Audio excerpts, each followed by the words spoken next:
Welcome everybody for our seminar series, Ethics and Islamic Intellectual Tradition. And today we have with us Prof. Abdulkader Tayob. He is known for most of you. He is a professor in Islamic study in the University of Cape Town, the Department for Study of Religion. He had worked and published extensively on Islam in South Africa and on Islam in Africa. He is currently, he also works on contemporary discourse of Islam in his book, Religion and Modern Islamic Discourse. His current project focuses on religious study and in particular, the critique of religious study. And he is also now busy for the last few years in the topic of Islamic tradition and on religion and ethics in religious tradition in general. Welcome with me, and I welcome Prof. Abdulkader Tayob. You may start, Prof, and you have 30 to 40 minutes. Okay. Thank you very much, Ara. It's a bit odd to be sitting on the other side and not to be actually chairing the sessions, but and also presenting it. So I look forward to sharing some of my reflections on this topic with you.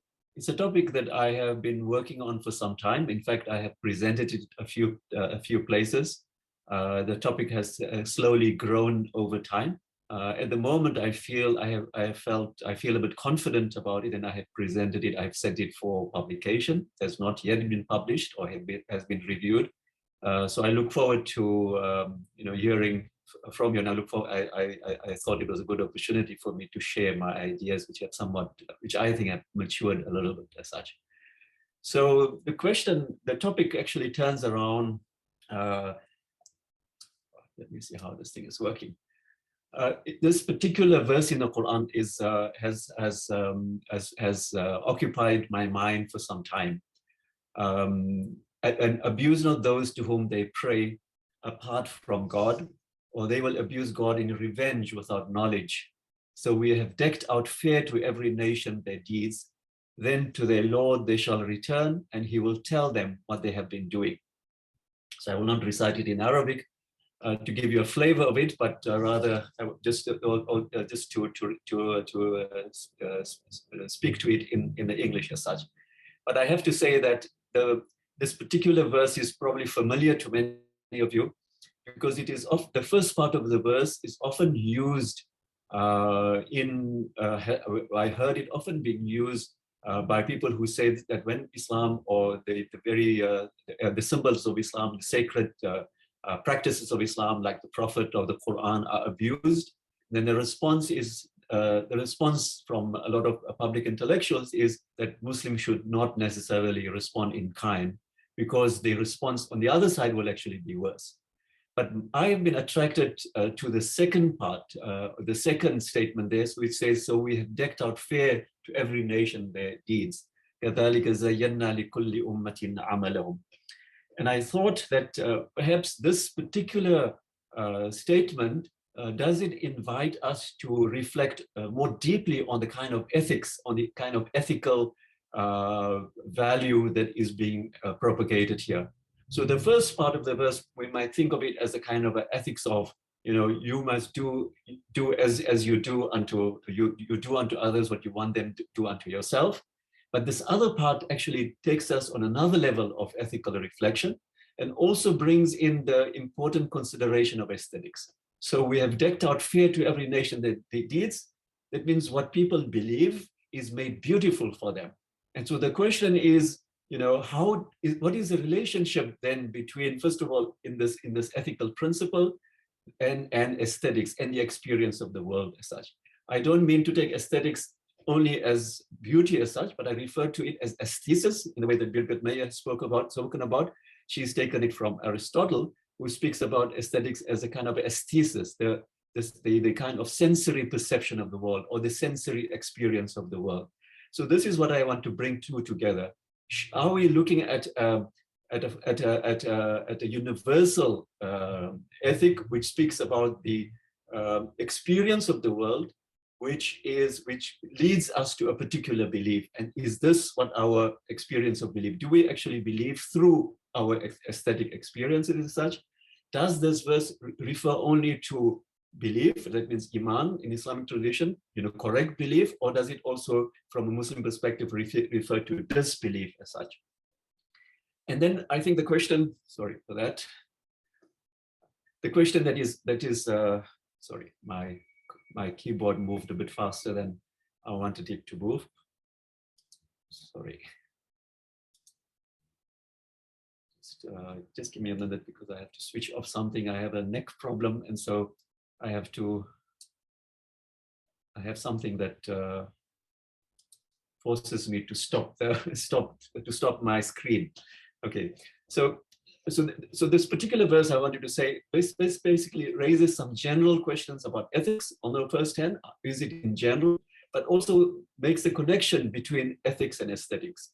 And so therefore it asks us to basically be considerate perhaps of people, perhaps not, perhaps have some kind of sympathy, perhaps even empathy towards those who do not believe like we believe, because of the fact that what they believe is made beautiful for them. So that's the kind of questions that I'm raising on this particular verse, and I want to follow through. Some of first of all, I want to follow through with how it appears in the Quran, and then also how it has appeared in Islamic intellectual traditions. But first, I wanted to share with you my reading of this particular tradition. At least when one looks at scholarship on the study of the Quran, and particularly scholarship on the meaning of disbelief, then I have identified at least three different kinds of work that has been done, at least from the 1960s onwards. There might be a little bit more, nuances in these directions, but I think I'm happy with the moment to share this with you.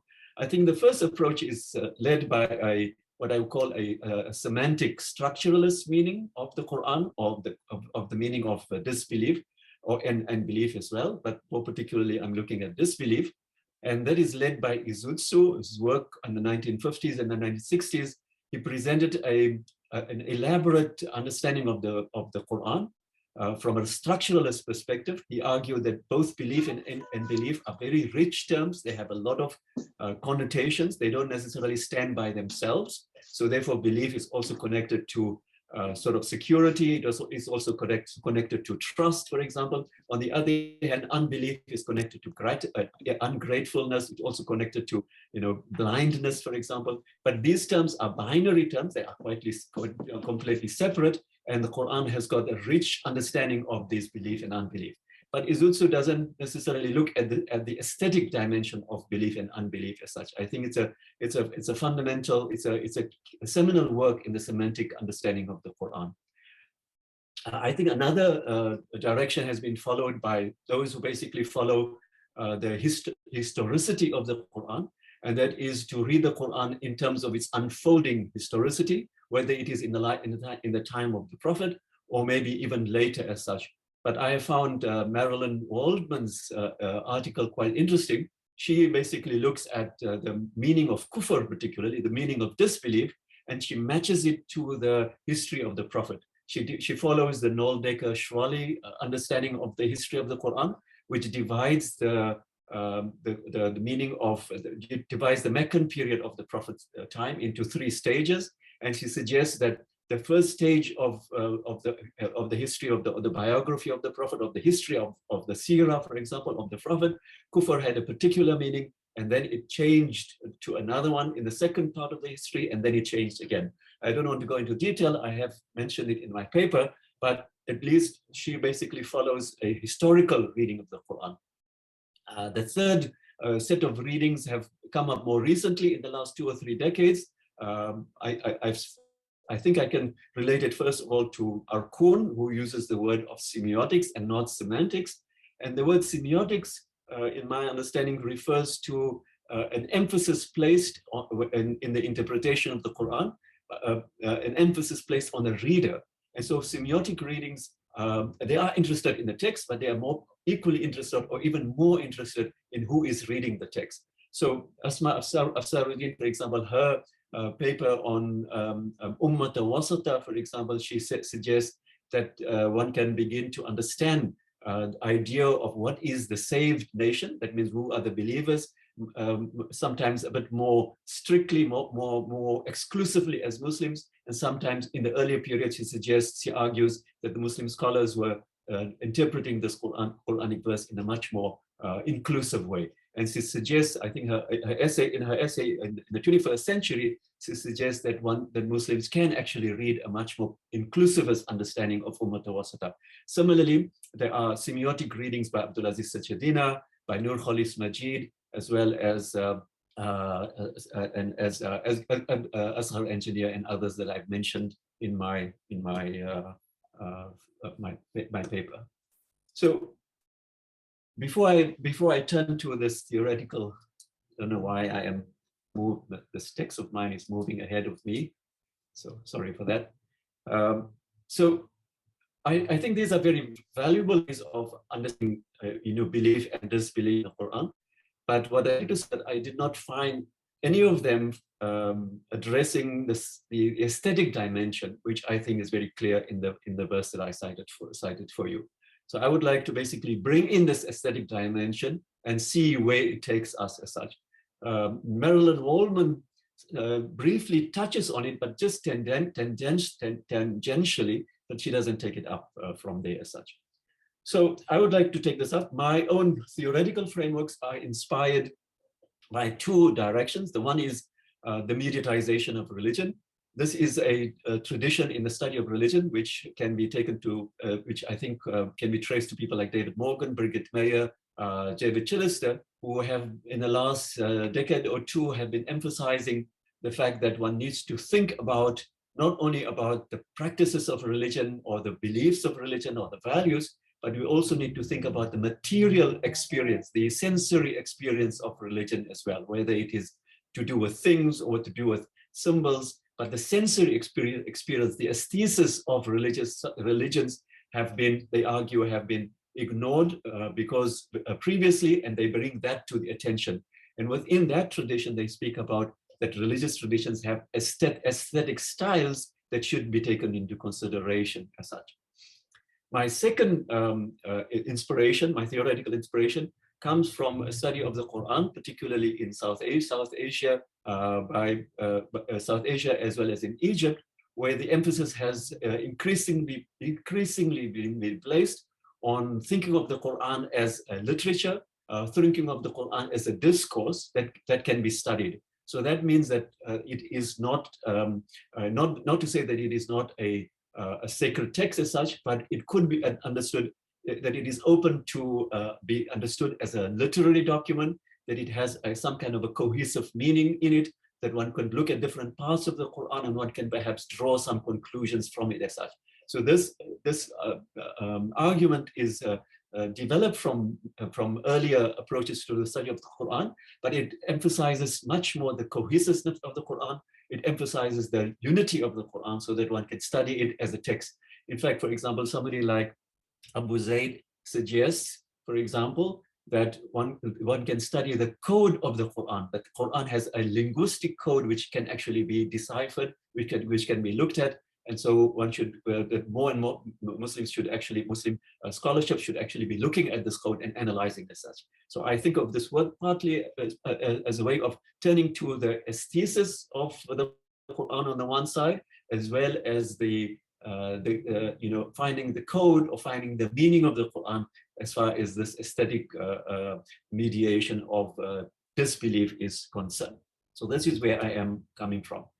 So in doing that, what I then did is that I turned attention to the verses in the Quran which contain the Arabic trilateral term zayyana or zīnah. The Quran appears as either zīnah, zayyana, zayyana, and it appears 43 times in the Quran. And these 43 times are divided into six categories. So the first one, which is the most voluminous, is the negative effect that zayyana has on human action. And this is an example of the verse from the Quran. But their hearts were hard, and Satan decked out fair zayyana to them what they were doing. So you can see what the devil or Satan made something beautiful to them, what they were doing, and so therefore they continue doing it. There are 19 verses in the Quran that have this kind of meaning in it as such. The second meaning in the Quran, or second sort of category, is that zīnah is used as a test or a trial, and that appears 9 times in the Quran. The text of the Quran, verse in the Quran says, "We have appointed all that is on the earth for an adornment for it, and that we may try which of them is fairest in works, and we shall surely make all that is on it barren dust." So here we can see that zīnah is a trial, or is a kind of a test in order to say who is better, in order to show, in order to improve or help somebody to improve on it, but also that the zīnah is going to disappear. It's ephemeral, it is going away. The third one is that zīnah is used in a kind of a mundane, but sometimes can also see as positive things. And there are 7 references in the Quran with regard to this. And this is one example. Say, who has forbidden the ornament zīnah of God, which he brought forth for his servants, and the good things of his providing. So here, this is if one thinks about the first category, which has 19 occurrences where zīnah is negative. Here we have, a very emphatic verse in the Quran. Oh, sorry. Let me just try and, I think when I'm speaking, this is actually changing for some reason. قُلْ مَنْ حَرَّمَ زِينَةَ اللَّهِ الَّتِي. That's the particular verse that we are getting here. The next the next meaning of the occurrence of zīnah comes across 6 times in the Quran, and this is one example from Surah Al-Mulk, which says that we have adorned the lower heaven with the adornment of the stars. وَلَقَدْ زَيَّنَّا السَّمَاءَ. That means that the beauty is in the heavens and the creation, so I'm calling it kind of a cosmological beauty as such. Then we have one very, very positive connotation or meaning of the word zīnah, which appears in Surah Al-Hujurat, and that is where this verse particularly speaks about the community of the Prophet Muhammad, the companions of the Prophet, and it says, and the Quran says, the verse of the Quran says, God has endeared to you belief, making it beautiful in your hearts, and he has made detestable to you unbelief, ungodliness, and disobedience.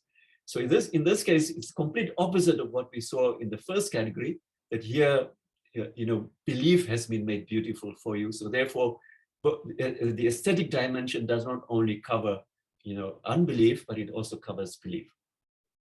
And finally, we have 1 or perhaps 2, I would suggest, but I have put it as a question mark. And this is the verse with which I opened the talk. So we have decked out fair to every nation their deeds. This seems to me to be a universal category, which speaks about the aesthetic mediation of belief and unbelief as a universal condition. So this is what I wanted to suggest. So I put all of this together in a mathematical table. If one looks at zīnah in the Quran, these are the different categories that I have selected for you, and then it shows you this particular graph as such. And you can clearly see, but if one looks at it from a mathematical perspective, certainly the overwhelming, the blue, which represents the human accent, which has a negative connotation, occupying 19, so occupying a large one, but then you see the others as well. But I would like to suggest that perhaps we should not be tricked by this mathematics, even though we know that we will remember the mathematics or brain science tells us that we will remember a figure much more than anything else. But I think in this case, I want to suggest that the singular verses of the Quran which speak about the beautification of belief or the universal aesthetic of belief and unbelief do tip the scale against the others as well. So you basically have a very open field as such, even though I think one can perhaps make a connotation that zīnah is perhaps threatening, but at least because of the fact that zīnah is also used for the companions of the Prophet and for the universality of aesthetic appreciation, that one should actually not be deceived by this picture. So what I then did is that I looked more carefully at the intellectual history, and here I specifically look at scholastic theology, because I thought that the aesthetic mediation of belief and unbelief basically addresses, the whole conditions and the justifications for belief. And I found Mu'tazilite responses, Mu'tazilite discussions. I haven't yet found any Ash'arite. There may be some others if you have, and I wouldn't mind looking at them. But my approach to when I looked at Mu'tazilite responses, they basically do address this as such.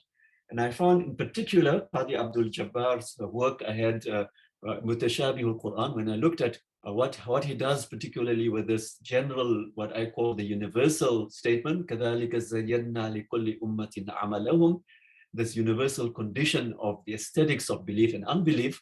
Qadi Abdul-Jabbar says, for example, that tazyīn, this idea of beautification, creates a recommendation, but it does not take away human responsibility. Before, I also found another Zaidi text which also discusses these particular verses, Imam Yahya in particular, who says that this particular verse of كَذَلِكَ زَيَّنَّا لِكُلِّ أُمَّةٍ عَمَلُهُمْ, one should interpret it not as an arm verse, not as a general universal verse, but one should interpret it as a khas. And he says that that verse was applied only to Abu Jahl. So clearly the Mu'tazilites were thinking that this idea, the aesthetic mediation of belief and unbelief certainly impacts on the understanding of belief, of their understanding of belief, which was undergirded by rationality. So having looked at it, I then turned to exegesis, turned to a number of tafsirs, which I have listed in my paper, which I've shared with you. And what I want to do is now is actually to look at two of these as way of illustration of what the scholars actually do with it. So the first one I want to look at is this general universal verse, which is the tafsir on 6:108. So we have decked out fair to every nation their deeds. So the main question that concerns the mufassirin, the exegetes, is the question: are both belief and unbelief beautified? The Mu'tazilas generally suggest that only unbelief is beautified. They don't think about belief being beautified as such. But the Ash'arites and the others generally think that both belief and unbelief are beautified in this.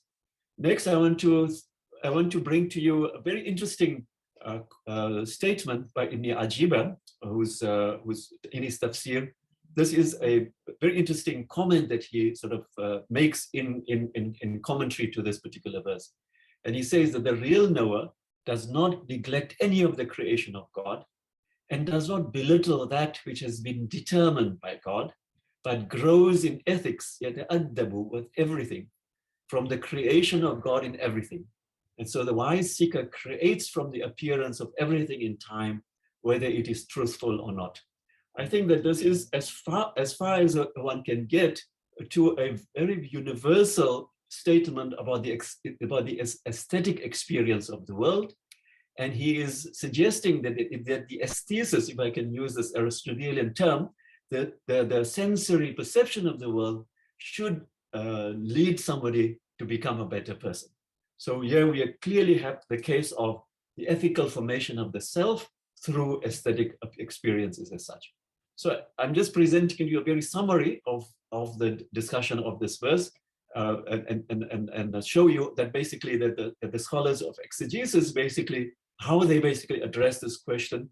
They were interested in, obviously, most of them were interested in the question of whether belief and unbelief is beautified. But I think that does raise the question of the aesthetic dimension, and you can see how that aesthetic is being challenged by how the questions of rationality is being challenged by this idea of aesthetics as such. But I think Ibn Ajiba's statement, sorry, then I don't know why this thing is jumping quicker than I am allowing it to. Ibn Ajiba's statement, I think it's quite interesting to see a sort of something that includes a kind of an Ash'arite value as such. I think includes this idea of perhaps wahdatul wujud, Sufi wahdatul wujud, but then inserts in it kind of an ethical reflection included in it as such. Next, what I want to look at is the tafsir on 314, which is also a verse that the scholars that has this word of zīnah in the passive form. And this is the verse translated as زُيِّنَ لِلنَّاسِ حُبُّ الشَّهَوَاتِ. Decked out fair to humans is the love of desires, shahawat, women, children, heaped up heaps of gold and silver, horses of mark, cattle and tillage. That is the enjoyment of the present life, but God with him is the fairest resort. Husnul ma'ab. So one of the most important question that is being asked by the scholars, by the exegetes on this particular verse is, who is the actor in the passive form of the verb zīnah? Is it God or is it Satan? They all turn out to be, they all want to emphasize human responsibility at the end of the day, but there's quite a bit of discussion going on by God and Satan. Interestingly, some of them, particularly Qurtubi and al-Baydawi, do bring about a statement from Hassan al-Basri that says that both God and the Satan are the actors, are the ones that are doing the beautification as such. And God does it in a certain way, and Satan does it in a different way. It's interesting that, and yet on the other hand, for example, this question is left open in a way, but most of the Asharites certainly emphasize the idea that it is only God who does the beautification, because obviously they don't want to have any other actor or creator agent as such. But they do cite Hassan al-Basri's statement, which actually makes the case for the beautification from both angles as such. Sorry. Then they discuss what are they discuss extensively what are the desires, shahawat. This is an opportunity for them to think specifically about what we mean by women, children, heaped up heaps of gold and silver, horses of mark, cattle and tillage. They say these are the essential 8 categories of shahawat. But by discussing this, it is interesting, but in this discussion, they veer away from this idea of the fact that it is made beautiful as such. But I want to conclude this particular tafsir with an interesting observation made by Qurtubi, who was in his tafsir cites the reaction of the Khalif Umar, who brings up a statement that is attributed to the Khalif Umar in response to this particular verse. And this particular statement is, now God, you have made this beautiful for us. I want to pause on this particular statement because it says that it's almost like a reflection of Umar saying that it is the will of God which decides what is made beautiful for us. And that will of God could actually determine whether we believe or we don't believe as such. Then Al-Qurtubi also narrates in the same discussion, he sort of brings up another verse, in this case, this time from Surah Al-Kahf, from 18:7, where it says, verily we have made all that is on the earth an ornament, that we may try them as to which of them is best in conduct. As you can see, this verse connects with this idea of the fact that that all of the earth is an ornament, all of the earth is beauty, and at the same time there is an element of trial and improvement, or trial and test and trial included in it. What is it, the verse? I just forget the verse in Arabic, so forgive me for that. More importantly, what I wanted to suggest to you is Khalif Umar, according to Al-Qurtubi, responds to this verse by saying, God, we can only be happy with what you have beautified for us. We ask your help that we expend unfiqahu, which is its due. So this, I think these two statements of Umar, in his response to this beautification of desires or the beautification of the world, suggests that he is, in a sense, grateful for the fact that belief is made beautiful for him. But he is also opening up the possibility of thinking about the fragility of belief as well. That it could easily have been the case, I am perhaps reading into it, but I hope that I am justified, that there is a sense in these two statements that you have to be grateful because the opposite of this could have been made beautiful as well. So what we are getting from here is an appreciation of the universality of aesthesis, of the universality of the aesthesis of belief and unbelief, and the fact that not only should one accept the fact that the other whom one does not agree with sees what they do or does what they do because of their aesthetic appreciation, but oneself is also open to this kind of expression, appreciation as such. As you saw, the conclusion coming, and I want to conclude with some statement based on what I have just said. Don't know what's quiet, this thing is doing this. So first of all, I wanted to suggest that clearly in the Quran, there's a very strong argument made for belief and unbelief are aesthetically mediated. That means that there are not just simply questions of, question of statements of belief as such, not only statements as such, or not only principal ideas, but these principal ideas are aesthetically mediated, that you see them, we see them beautiful, or we see them as not beautiful, as the case may be. I think this I would like to suggest that this is what is coming out from the reading of the Quran. I think this aesthetic calls for, certainly from the first verse that I cited, calls for a degree of sympathy or empathy for the other. That was so very early in the Quran, that this sympathy or empathy for the other, even though this means that the Quran does not necessarily, I would not say that from these particular verses, we do not necessarily get a sense that we have that we have an inclusivist understanding of belief, as some of the semiotic readings of the Quran suggest, but rather it calls for a sympathy or perhaps even an empathy for the other, because of the fact that this other person is not only believing in what they believe in, because of their because not only because they are wrong in what they're doing, but also because it is made beautiful for them. So the idea of aesthetic comes between the sense of belief and any kind of rational or other kinds of deliberation as such. I think the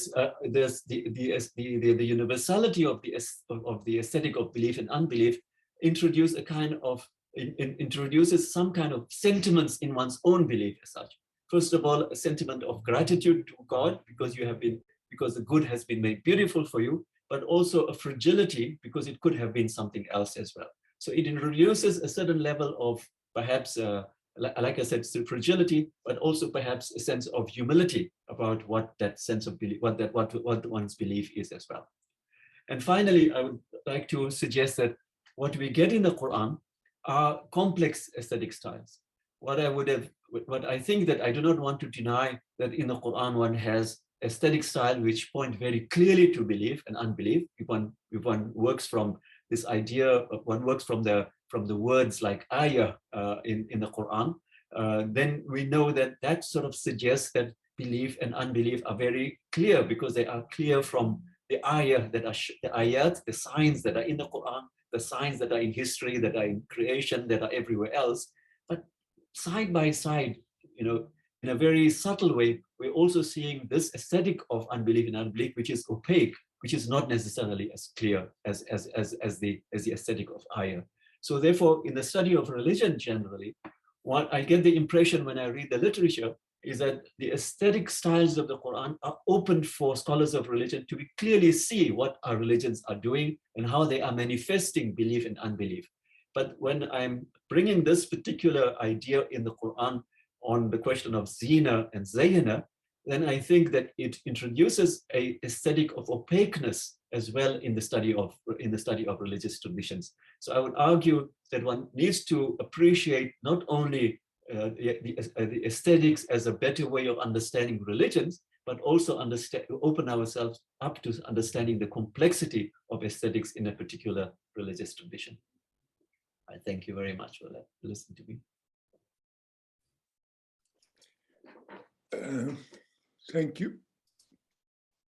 Thank you, Prof, very much for this presentation. And now we will take a question and comment to engage with the Prof. I don't see any hand yet. But there is some chat conversation started on the chat. Like there is a, shall I read the chat, or there is a Professor Danger have a question, maybe he want to raise it, about empathy for disbelief, he's asking. Yes, that's, I am actually suggesting that, because that is what is suggesting. كَذَلِكَ زَيَّنَّا لِكُلِّ أُمَّةٍ عَمَلَهُم.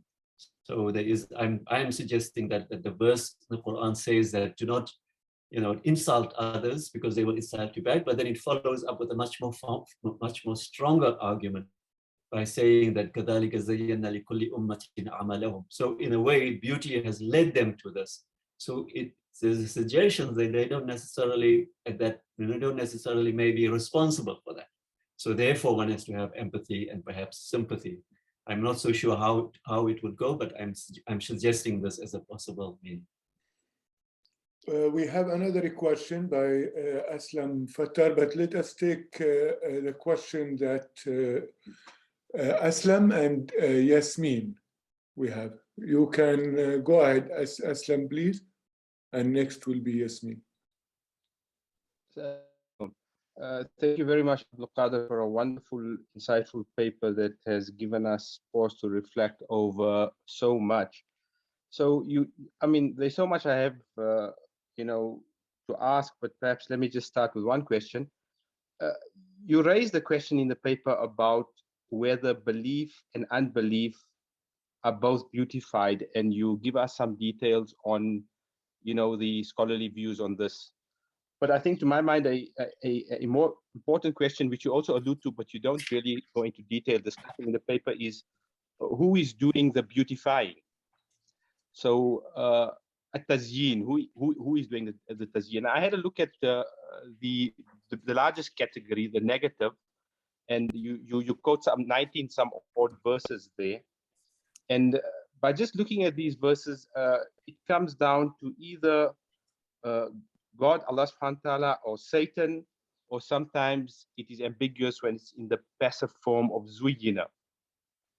But when you look at these verses, what stands out for me is when it is Allah subhanahu wa ta'ala or is God that is doing the beautification, it seems to be as a consequence of rejecting the signs of disbelief. Or in Quranic parlance, khatama ala qulubihim, the sealing of the hearts. And therefore, disbelief is something that is seen as attractive. In the case of Satan, zayyana lahum shaytanu a'malahum, we see that their acts of disbelief or bad acts are something that is posed more as a challenge, in which the believer or the potential believer is made to see things in a way that is not exactly in accordance with what the Quran expects of it. And then there's the passive ambiguous voice. So the question after all of this is really, I'm just wondering whether there is an aesthetic of opaqueness, because when you follow up, who is doing the beautification and the consequences for human agency, it seems to be quite clear. Just your thoughts on that. I'll have to think about this. I think that basically, I obviously, when one reads the Quran and you read it through theology, there's a theology that sort of attributes everything to God in a way, right? And one may see, I think that could be a good justification, but that is in an absolute sense. So I think one can take it that further, not necessarily close up the statement to say that there are no other agents as such. But the exegetes, I think, in this question, we're looking at some kind of discussion about the ultimate agents of beautification, and that's why they were debating whether it is, God or Satan as such. They could not get away with it. Eventually, they took out Satan from the picture. The Ash'arites obviously took out Satan from the picture as well.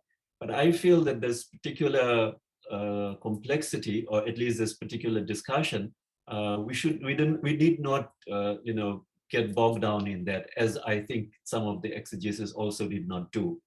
So they raised the question about ethics that is derived from that. And so we saw clearly how the Ibn Ajibas, for example, how he understood the ethical appreciation of the world is a way of improving the self. All I'm suggesting is that, by looking at these verses, certainly some of these verses, and also some of the discussions that are going on in the tafsir and those statements that are attributed to Umar, that I think that helps us to take on a second direction, which is it's not as explicitly stated in the tradition, but I'm saying it is already there.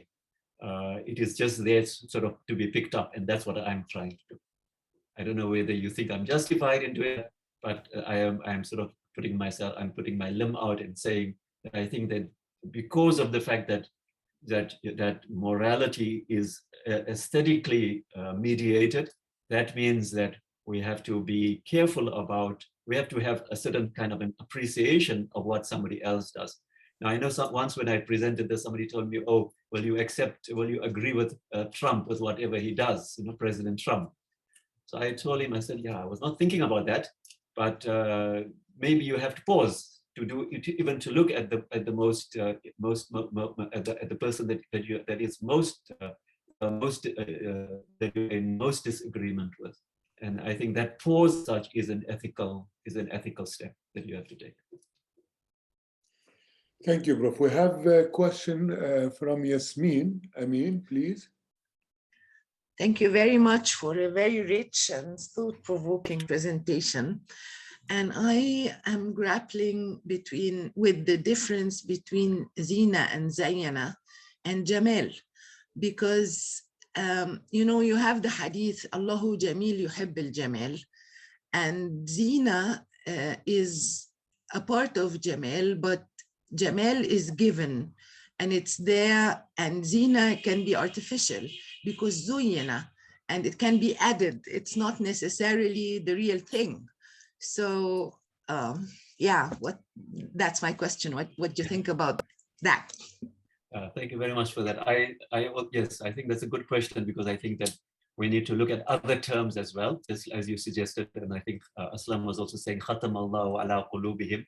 So we have to think, and previously I had thought about fatah and futuh as well. So there's a whole lot of terms that can be connected to aesthetics as such. So I would say, I'm not so sure whether I would agree that zīnah can be just seen as something added and jamal as something inherent. I certainly know that zīnah is not name of God, it's not among the attributes of God. But certainly in the verses of the Qur'an, it does say that God has created, has made beautiful. So I would say that is one of his, does that actually count as one of his qualities, that as attributes as such? So from that perspective, maybe I would say that even though I think the literature has emphasized, whenever they've spoken about aesthetics, they've only spoken about beauty, but I am taking I'm suggesting that if we take the concept of aesthesis, which is the sensory perception of the world, then I think zīnah plays a much more equal role in it, because then it can actually mean it doesn't necessarily refer to sublimeness, perhaps, or sublime experience as such. If one associates the whole idea of aesthetics with sublimeness as such. So that's why I think that this idea of working with zīnah as a way of opening up this question of sensory experience of the world, I think is a way of thinking about aesthetics at a more general level. Thank you. Thank you, Prof. We have a question, I think, by Muhammad Masood. You have to unmute yourself, Prof, please. You're still muted. We can't, please, go ahead. Okay.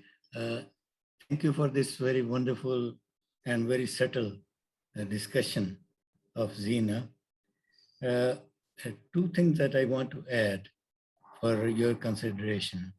First is that in the theology, the discussion did not start with zīnah, but with hasan or tazyīn and taqbih, husnan. So hasan is also closer to etymological meaning of zīnah, but it helps to understand this problem that tazyīn could be subjective and objective, and it could be normative and not normative. So I think you are raising a very, very deep and very subtle discussion. But if we combine it with tazyīn, then it becomes a little bit more helpful, because Hassan is like it's naturally Hassan. It's normative Hassan, but not in the meaning of sensory or that you are. But I am reminded of Shatibi talking about 3 levels of maslaha, which is again one of these normativity. Maslaha, which is zaruri, is life necessity, and haji, which circumstantial and contextual, that needs to be. And the third is tahsini. And tahsini refers to āyāt, culture, and all this. And that he relates to the ikhtilaf, the diversity in the opinions and in the thinking and in all this normativity and religions. So tazyīn, when you take you have quoted one of the verses, but if you look at other verses, the Quran is saying that you do make a difference of opinion, but also after the coming of the bayinat, when things are clear. And that is very difficult to understand. But then the verse says, in another verse it says, that when you come to me, then I will tell you about which you were differing. So it gives the concession of making difference because of the zuyina hubbu shahawat and the sense perception, and that through your experience and through your natural desires, you come to like something, and also you believe in that, but God will not take you for that, but God will tell you what are the differences. But the third thing that I want to add here is that when it's refers to Satan, then it's I think only referring to the negativity that is not acceptable, not that actually the Satan is creating that type of, because in the discussion, even the zīnah that is created or that is offered by Satan is actually coming from the human self, man himself. So I think if you combine all these, then God is showing his mercy to the ikhtilaf, and not only recognizes it, but also tells that there is a concession for that, and God knows the best why this difference came. Okay, yeah. Thank you. Yeah, thank you very much for the suggestions. I think I'll look carefully at that, and also reminding me of the tahsinat in Shatibi, because I think from what you are saying and knowing this from your work, it's very interesting to say, but I think I found it quite interesting because you started by saying Hassan is fairly, is fairly clear and it's positive as opposed to zīnah. But on the other hand, tahsiniyat, you said, opens up the possibilities of difference of opinion. So maybe the Hassan also, does it also then open up possibilities of different perceptions and different experiences? Yeah. But let me add also the qawlan qawl Hassan, qulu linnasi husna, hasana. Now that Hassan is not your Hassan, but it's Hassan of the people to whom you are addressing. Oh, okay. Yeah. Okay, thanks very much. I can see that one has to connect to other. I don't know if this is something that one can do, by separating these words from each other, but it can be quite a challenge to keep them together. But thank you very much for making the suggestions. Thank you. We have Dr. Musa Ibrahim have a question, and I saw also Prof. Ibrahim Musa hand. I don't know if he still have a question, but Musa, please go ahead. Thank you very much, Prof. Tayob, for this fascinating presentation, which I also read the paper. It makes me think a lot about many things concerning my own work. So my first reflection is on using the zīnah as an analytical concept and how it agrees or disagrees with the scholarship of material tone in religious studies. And then you clarify during the presentation that your usage of zīnah is emphasizing its materiality. This comes clearly to me when you mention that it is usage in the Qur'an is mostly related to human actions. And in a few places, it refers to creation. So both human actions and creation, such as stars for beautification, are material in nature. Their aestheticism is recognized because they could be observed and described. So I really appreciate how you are bringing these ideas of material mediatization into contemporary Islam, especially into the analysis of. So my second reflection or question is that the essay, or let me say most of the examples given in it, is much about the aesthetic of unbelief. And this is aligned with your proposal in the paper that beautification often threatens and destabilizes disbelief, which in turn contributes to the fragility of belief and commitment to the truth as well. So there are enough examples of that in the paper.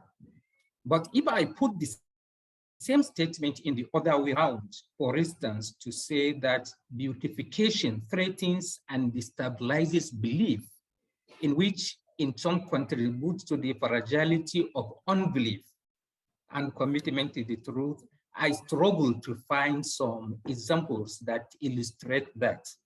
So perhaps you could say one or more things about that. Again, thank you a lot for this fascinating presentation and the paper. Yeah, thank you very much. I think you are correct. And that is why I am using the tafsir to bring that up as such.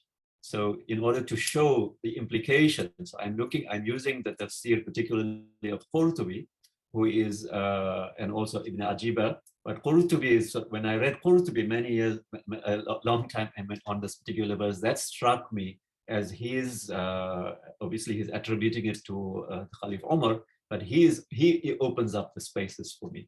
So I find in that response for Qurtubi opening up that space to speak about to speak about the fact that, you know, I thank God for having guided me to this beauty, because I could have been guided to another beauty as well.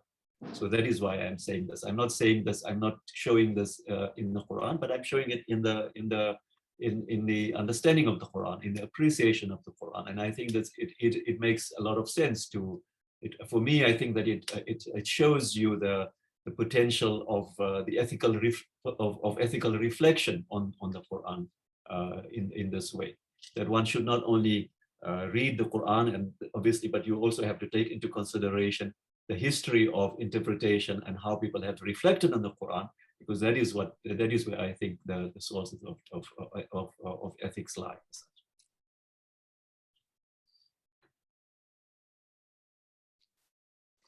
We have a few questions on the chat. We highly appreciate if you raise your question direct, so we can have it on our record. But we have a question from Suleiman Danger to follow up on his first question. He asked, if aesthetic lead people to disbelief, can they be held responsible for their action? Well, I think it's very clear that in the Quran they will be held responsible for the action, but the verse is asking us as human beings to recognize that they are at that moment in time, or at least they are disbelieving it, or they're doing something wrong because of what they think is beautiful. So it doesn't necessarily make any questions about salvation as such. That we leave to God. But certainly I think these verses or this particular text suggests, that's why I'm saying that it suggests a certain kind of a pause or an empathy for what the other is doing, even though one completely disagrees with that. And we have another question by Aslam Fattar. How are these empathetic aesthetic of the Quran produced? Is this to be located in a human experience?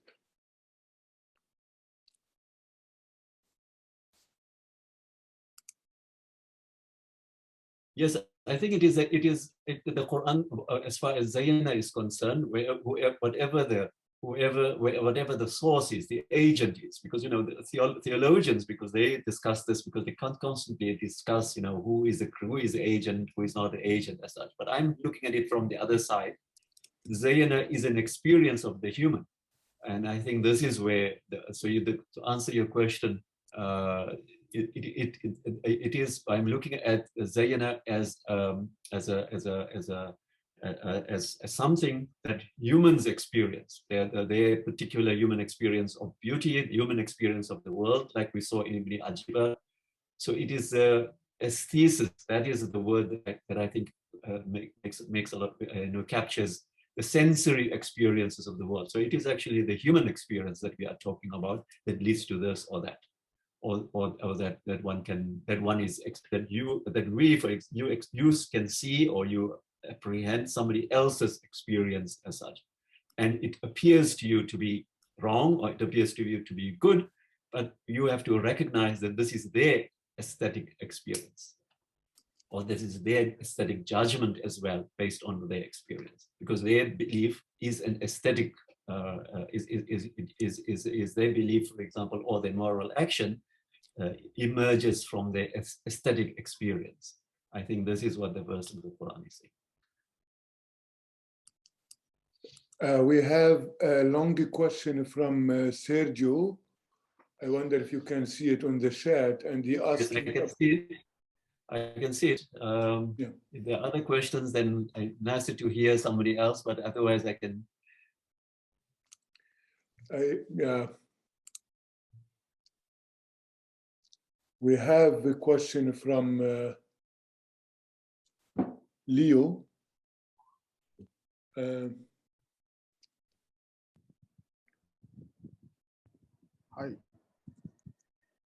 Hi, Leo, would you please just wait, maybe Prof want to respond to the question on the chat, and then. Yes, I would say to Sergio Salim, yes, yes, this is correct. You are saying that the reason why people don't believe is because of their aesthetic experience. This is what I think. This is what some of the verses in the Quran says. The Quran never apologizes for that. Never says that therefore they are right. It's just I think it's just extending a certain level of, like I said, appreciation for the other position, and so therefore, if I can take it back to the public debate of that first verse of the Quran,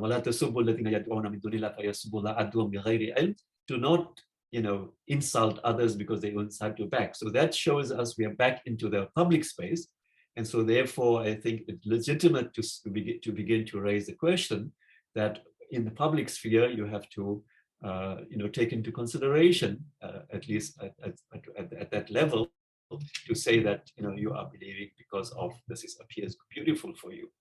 And so I think that I don't think that the Quran makes an apology for fundamental beliefs of what is kufr, what is nifaq, what is this. I think it's very, very strong on those. But as I hope to have shown you, this meaning of zīnah, and as you suggested, can be explored further to speak about the aesthesis as part of a public dialogue, public discussion, or public experience. Thank you. We have a question from Leo now. You can Go ahead, please, Leo. Okay. Thank you, Prof, for the presentation, which I find very, very educative. Well, it might interest you to know that just recently I got involved in a dialogue with Muslims. So, and this issue of belief and unbelief was coming up. So that's why I was very excited when you announced this. So I hope you will send me a copy of the paper. I would like to do some reading and be more prepared, as we try to, organize that event. So, but now my question is, can we talk about the aesthetics of unbelief without making reference to belief? Can it stand alone, the aesthetics, and how does one reconcile the aesthetics of unbelief, with morality or immorality, approval or disapproval of unbelief at the same time? Yeah, so thank you so much. Yeah, thank you for that. So the paper is available if you follow our Google document, and if you go into there, you will see you can download the paper for everybody as such. So yeah, I don't know whether I will be able to help you, whether you have your discussion or debate with Muslims or and Muslims and Christians in Nigeria, Leo. But I hope that it will, this bringing about this. What I'm only suggesting is that by bringing about from this particular reading of the verses from the Quran and their interpretation, I'm suggesting that maybe one is to introduce how often I know in some of these debates and discussions we have questions about you believe this and we believe this and you are wrong and we are right, and or maybe we can find a common ground. What I think this particular theme suggests is that basically we can begin to appreciate why and how each one of us arrives at our own positions as such, and bring a certain amount of understanding and certainly, as I would say, some sympathy to the other. So that is what I'm suggesting. And I think that it is the aesthetics of belief and unbelief as such, as I hope that I have tried to suggest that. So belief and unbelief, as I've been trying to say, is often in theology, it is fundamentally rooted in the idea of what do you believe, why do you believe it, what is your reason, or you don't have any reason, you just believe because you believe. What we are saying with this is that you are believing that somebody is believing because they find it beautiful. And I think that is profoundly shifting the whole direction of a public debate and public discussion. And more importantly, I think it introduces an ethics as such, as I hopefully tried to show. Ethic toward the other. We have another question from Yasmin. I just want to mention that Prof. Saad Sheikh had posted the link for the paper, Prof. Tayob paper. So if you have not downloaded through our document, it is available now on the chat to download it. Yasmin, please go ahead. Now you have. I missed the nuance in while you were talking because I was so excited about your topic. But the duality, disbelief and unbelief, and hasan wa qubh, and all that. They are both sides of the same thing.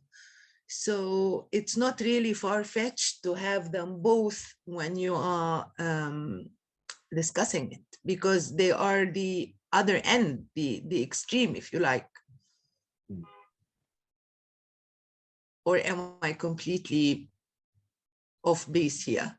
No, I don't think you're off beat. I mean, you're taking the discussion in another direction. I wanted to, I don't think that, so in a sense, I think if you take the wahdatul wujud, that's a different way of actually thinking about disbelief and unbelief. I think that's at a metaphysical level. For example, if one looks at the Sufis or Ibn al-Arabi, for example, I'm taking it not at that level. I'm really relating it to, and your question and all of your questions are helping me to to emphasize this over and over again. I think that at the end of the day, we are speaking about people's experiences of their own belief and their appreciation of the experiences of other people's. And just the fact that you recognize the other person is also engaged in an aesthetic experience of their own position as such.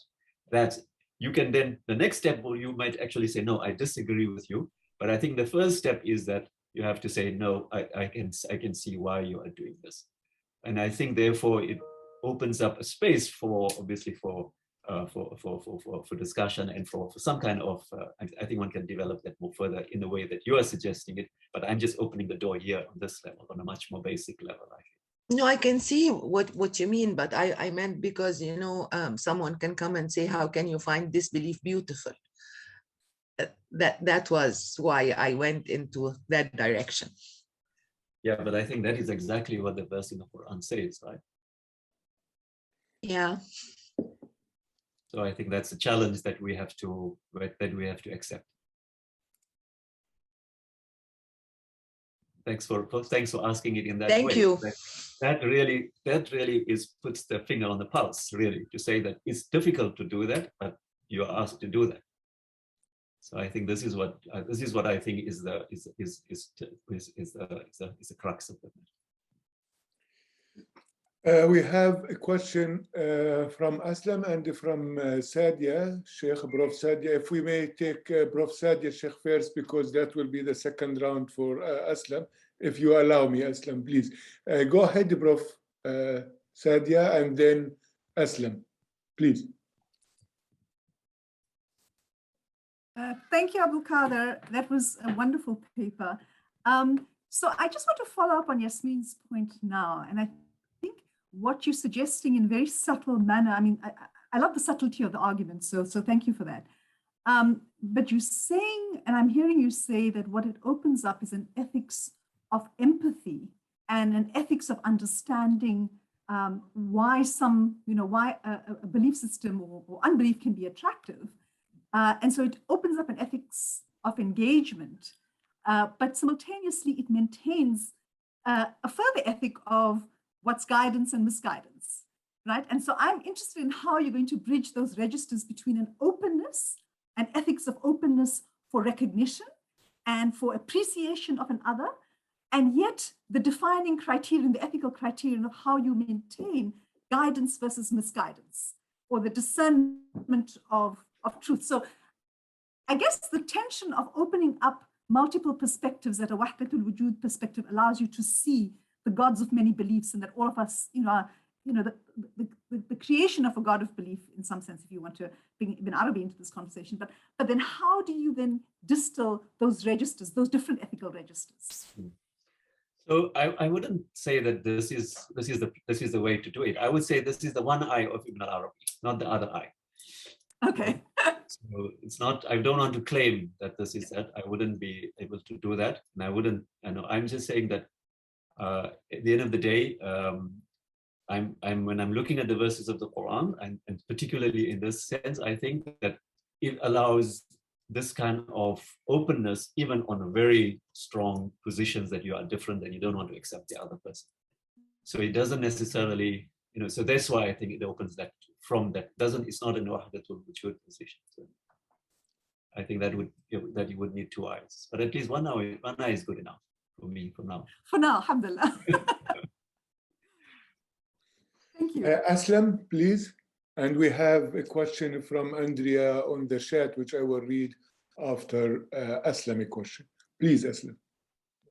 Yeah, so once again, I mean, like I said, there's so much to think about, but I mean, I thank you, Abdulkader, for framing, the discussion around the entire idea of zīnah or tazyīn or zayyana.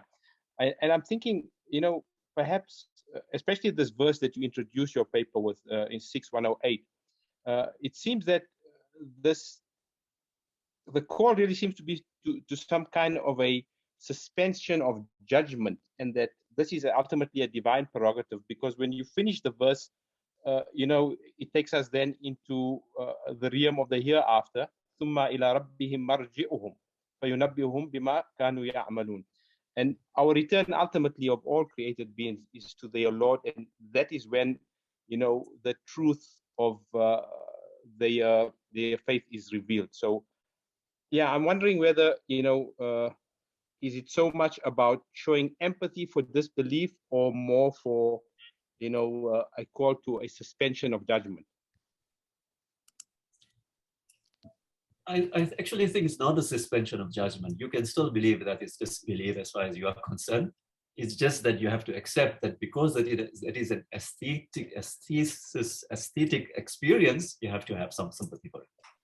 So that is why I think that is, and you're right for saying that. That's why I said to Sadia, it is might actually be a very dogmatic position that you are holding about what you believe. But actually it opens up the space for the other. So I think this is where I am seeing this particular word, this particular term and its meaning emerging and contributing to as such. And so I think at the end of the day, it is an aesthetic judgment. It is not a doctrinal judgment, just to emphasize what I was just saying there. We have a question from Andrea. He can't speak, again, he's in the airport. You want to read it, Prof, or you could respond? Yeah, I can't speak because I'm in a crowded space. Sorry, you don't have to. I say that the ethics to which these verses of the Quran are calling us through this emphasis on the aesthetic side of belief and unbelief is essentially an ethics of humbleness based on an appreciation of the fragility of our human condition. Yes, I would agree with that. And if I'm correct, I would find this very consistent with Ash'ari theological understanding of our paradoxical condition as created being whose actions are also being created by God, though mysteriously we are also responsible for them. Yes, I do think that it is in line with the Ash'arite tradition, right? But I have yet to see so far what the Ash'arites say about it. So if anybody has some suggestions, I've just looked at the indexes and I looked at Al-Ash'ari's Ibana. And obviously I've looked at Ash'ari tafsirs, exegesis as such. So I was hoping that they will basically point me to that. So I haven't seen a sort of a recognition of the aesthetic dimension of or the aesthetic experience of belief and unbelief in a classical Ash'arite position. Thank you, Prof. We have Prof. Mariam, her hand up. Please, Prof. Mariam. Thank you. Thank you for the very interesting lecture, Professor Tayob. Actually, when we are talking about the sympathy for those who have aesthetic experience, Surah Al-Fatiha comes to my mind. The last few verses, اهدنا الصراط المستقيم صراط الذي أنعمت عليهم غير المغضوب عليهم ولا الضالين. So according to some explanation, like the explanation of Fakhruddin al-Razi, I think he would understand غير المغضوب عليهم, مغضوب عليهم, those who deserve the wrath and anger of God. And those are the people who know what is right and what is good and they don't do it. While Dalin are the one who are lost, the one who don't know what is right, they don't know what is the good thing. So I thought that maybe we can connect that to the people to whom زُيِّنَتْ إِلَيْهِمْ أَعْمَالِهِمْ, the people who have an aesthetic experience and they think that something is good or what they are doing is good because they don't know better than that. So they are dalin, they don't deserve wrath, they don't deserve anger, and they deserve our sympathy. Yeah, but I think, yes, thank you very much for that. I mean, I'm sure there will be, I think that basically I'm trying to balance perhaps two kind of contradictions here. On the one hand is the fact that, as I've been consistently saying, is the position that says that this is a wrong position. I don't agree with it. And so therefore you can attribute, like you're saying, the words dal, or you can al-maghdub, or you can even say that, if they do this, they might go to hell as such. But I think what I'm trying to suggest with this complex, with this idea, with this term zīnah and tazyīn, and it's not only a singular occurrence, that it introduces a different level of a relationship, of an attitude towards the other. And so I know that I'm not quite addressing, like Sadia was asking, I'm not taking a sort of an inclusivist position. I'm still maintaining that I don't necessarily have to decide whether it is an exclusivist position of Ibn al-Arabi, or inclusivist position of Ibn al-Arabi, or an exclusivist position of al-Ash'ari or Ahmad bin Hanbal. But I'm saying that I'm talking about, public debate, public discussions, public engagement, where you basically begin to think about the other person as doing this and not necessarily, and doing so because all of us, or because even myself, I am my faith is determined by my aesthetic experience. So I don't think there's a contradiction between Surah Al-Fatiha, which clearly describes and determines who are the people who are lost and condemned, and at the same time, in your experience with another, when you have to basically think of, where you have an opportunity to think of it from a different perspective, from a different standpoint as such.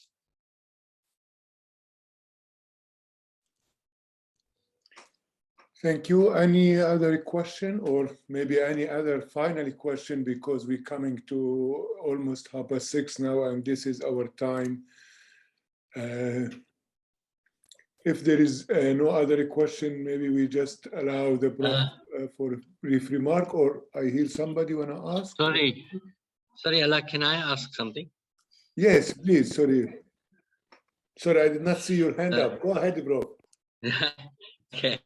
Abdulkader, I'm sorry to join this very late, but I'm finding the discussion very interesting. But I have a question. Does the Holy Quran, in these verses, according to your interpretation, encourage dialogue in a situation like this? Specifically, I'm referring specifically to the aesthetics of, say, unbelief. Does the Holy Quran encourage dialogue, or does it encourage instruction to say, look, you are wrong because you're going against the teachings of the Almighty? No, it doesn't. There's nothing about dialogue here. I'm not speaking about dialogue. I'm just speaking about personal perception, aesthetic, sensory perception of the other, and sensory perception of the world. So I don't think but I think it can be the basis for a discussion or an engagement with the other, I think, but that's not necessarily in the Quran itself. And I think it's not what you were saying. It's not also saying, it's not what the remark that you made at the end, I sort of forget about it, but maybe because you were not here earlier, that it's not so much about the teachings, it's more about this aesthetic experiences that all of us have of the world, and which is universal. That's what I'm referring to, and that's what I find in the verses of the Quran open up this kind of question, and also the exegesis afterwards. Thank you. But that's maybe a good idea to think about this as well. Thank you all. I don't see any hand, Prof, up or a question, but you may make your concluding remark and introduce the next seminar, inshallah, in 28th of October. Yes, so first of all, thank you very much for your comments and questions. I think it has clarified for me, based both on for me as I developed this presentation, as I told you that I've been working on this for a long time. So today was an important milestone for me, so thank you very much, and we'll share this with you, I hope, when it gets published. So thank you very much for joining us. In 2 weeks' time, we have Sadia Yaqub, who is a scholar of Islamic law, and that we hope to see you again. We'll send you the invitation soon. As soon as she gives us a final title and an abstract, she has told us that we'll get that in the weekend, and then we'll share that with you. So we hope to see you on 2 weeks' time on a Thursday again, 5 p.m. South African time. Thank you very, very much for sharing this with us.